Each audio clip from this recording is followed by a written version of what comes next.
Hey everybody, welcome back to New JANG City. Here I've got a playground that I've added back to the city. I actually had a larger playground for quite a number of years, going back to fairly early in the history of my city before it was New JANG City. It was just the regular original city. I've taken a lot of elements directly from the original one, which it ultimately was expanded out with a large park and just hasn't been around for a while. But the new space is a little bit smaller. Well, it's quite a bit smaller actually.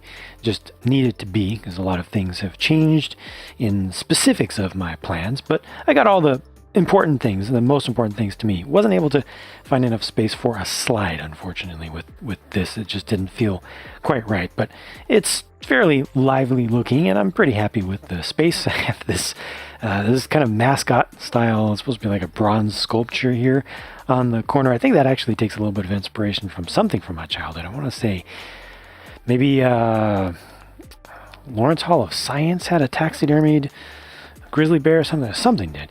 But I had to change the street also a little bit, and what you can see here now is that the entire street going through my industrial area has been straightened out.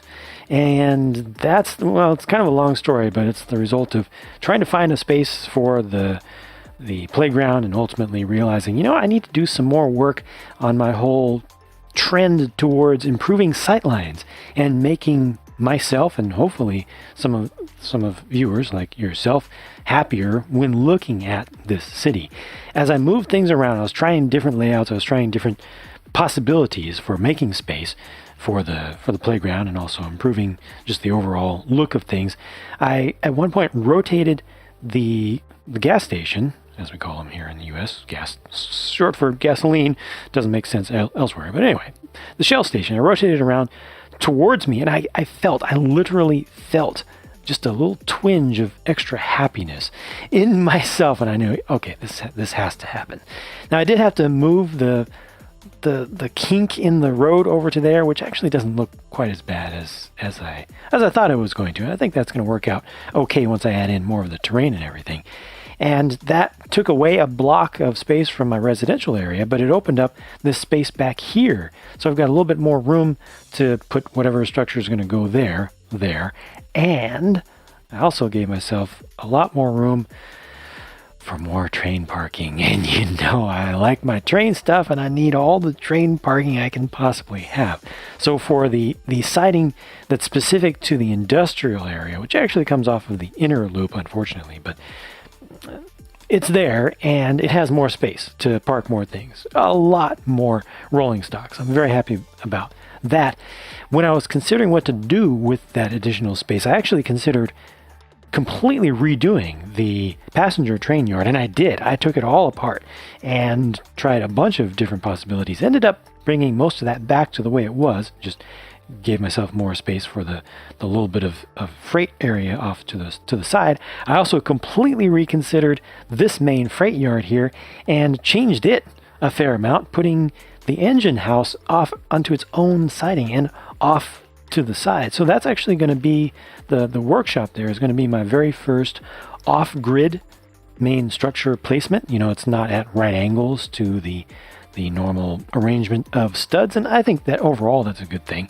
But the main plus of that arrangement is that it allows me to use the yard as a yard again. So rather than half of the yard over here, which only has 4 sidings on it, being used up by the engine depot, basically, all that can be filled up ultimately with cargo, with freight cars, which are yet to be built. And I think that this is just a net win.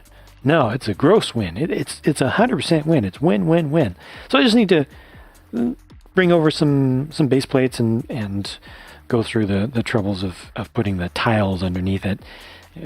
Basically following this new diagonal shape, and I think it'll work out just fine for how it'll be arranged inside. And probably once I do that, I will add some lights in there as well.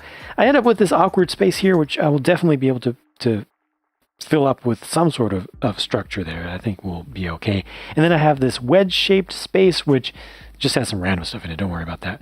But I'll probably end up putting a small structure over there as well. I don't think I'll be able to leave that blank as just open space, especially when there's going to be structures across the street from it and going all the way down. So ultimately, I've kind of lost a little bit of space from my proper industrial zone, but I've gained so much for the whole train world, which is, like I said, just net positive, gross positive, all positive for me in general. This is just another little thing that I took care of over here, where I had the street was not correct. I just fixed that up. It still needs a little more work around there, and I need to add in the new supports, change up the supports for the elevated rail line. But what I've done here is just create the symmetry that's intended for the roads in the main metro zone down here. So that's just more comfortable. It's just the way that it's supposed to be.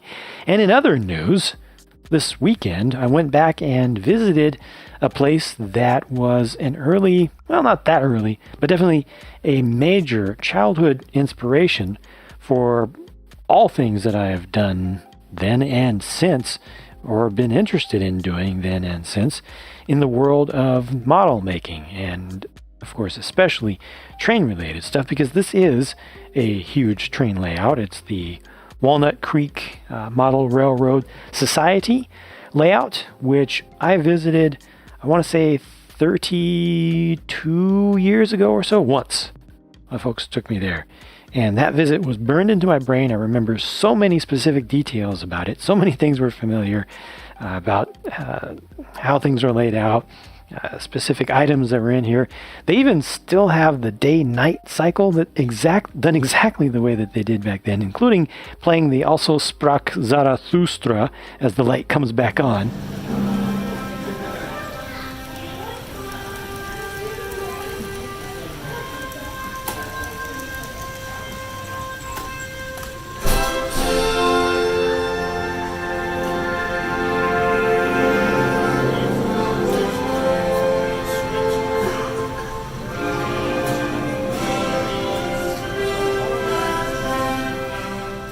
It's kind of epic. It was definitely much more epic back when I was a kid, but yeah, it was just enjoyable to go back and visit that and see if there was any other inspiration that I could pick up. Fortunately for me, like I said, I remembered so much stuff from my original visit that it has just stayed with me, and I really didn't pick up much new from this new visit, but it was still good to go back and see the old stuff and see some of the individual kits that they have in there that I also had and or built as a kid when I had my brief foray into the world of HO scale model railroading. But back to the Lego City. This is the main thing that I work with for models and miniatures these days, and I'm going to continue working on it, and I'm going to continue improving it, at least in my eyes, and I'll continue sharing with you any major updates. As always, thanks for stopping by. Hope you enjoyed this. I'll talk to you again as soon as I can.